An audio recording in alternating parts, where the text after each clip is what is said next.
Imagine a queen who was so bold and determined that she dared to oppose the power of the Roman Empire. This is the tale of Zenobia, the rebel queen of Palmyra, a historical figure whose name is still remembered for her bold disobedience and cunning political maneuvering. Born in the 3rd century, Zenobia became powerful in the oasis city of Palmyra, which is tucked away in the Syrian desert. Following the passing of her spouse, Roman client ruler King Odenathus, she started her climb. Rather of taking her position as her infant son's regent indifferently, Zenobia grasped the chance to establish her own legacy. Her goal was to enlarge her domain, and she had no problem facing Rome to accomplish this. As soon as Zenobia took command, she demonstrated exceptional leadership abilities. Her education and culture set her apart from many of her contemporaries, as did her fluency in Greek, Aramaic, and Egyptian. Her ability to think well allowed her to interact and bargain with many factions in her kingdom, creating a feeling of cohesion and one goal. Zenobia's goals were shortly to be seen. In her ideal, a great empire would equal Rome in terms of strength and sway. Zenobia was more than simply a symbol. She had a sharp mind and a strong presence. She welcomed the many cultures that existed in her domain, winning over different groups of people and bringing them together under her leadership. Her later military campaigns benefited greatly from her capacity to instill devotion among her followers. Zenobia's most audacious action occurred in 270 AD when she initiated a military campaign that took the ancient world by surprise. She took control of Egypt, the Roman Empire's main supply source, in a string of quick and decisive victories. Her army appeared invincible, driven by formidable Palmyrene soldiers and supported by experienced generals. In addition to giving Zenobia access to significant resources, the conquest of Egypt proved her leadership prowess and strategic astuteness. Egypt was more than just a piece of land. It was a declaration of Zenobia's determination to subvert Rome's authority. She had tremendous sway over the empire since she controlled Egypt and thus the grain supply that fueled Rome.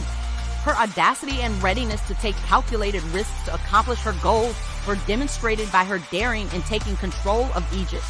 Zenobia did not stop there. She expanded her realm of authority to Asia Minor, building an empire that was on par with Rome. Her power grew rapidly as her soldiers advanced across the area, seizing city after city. Her military might and strategic acumen were demonstrated by the fact that her dominion now spanned from the deserts of Egypt to the mountains of Asia Minor. Zenobia was a cunning tactician in addition to being a military queen. She made sure that trade routes remained open and cities prospered under her control.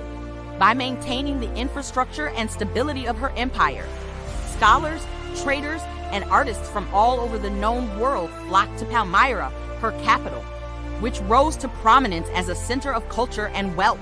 Palmyra had a golden age under her reign, with its streets teeming with the sounds of many tongues and its markets brimming with merchandise.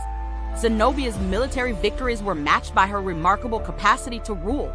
She encouraged trade, built effective administrative structures, and backed education and the arts. Her court was a hive of creative and intellectual activity where invention flourished and ideas were freely exchanged. She promoted the merging of various cultural traditions, resulting in the creation of an exceptional cosmopolitan civilization that made the ancient world envious. But Zenobia's boldness could not be overlooked by the Roman Empire. As an experienced military commander, Emperor Aurelian decided to put an end to the new queen. He launched a counteroffensive into 72 AD with the sole goal of regaining the lost territory. As the two armies got ready for a battle that would determine the future of the eastern provinces, the tension was evident. Ever the strategist, Zenobia decided to take on the Roman troops in Emesa, present-day Homs.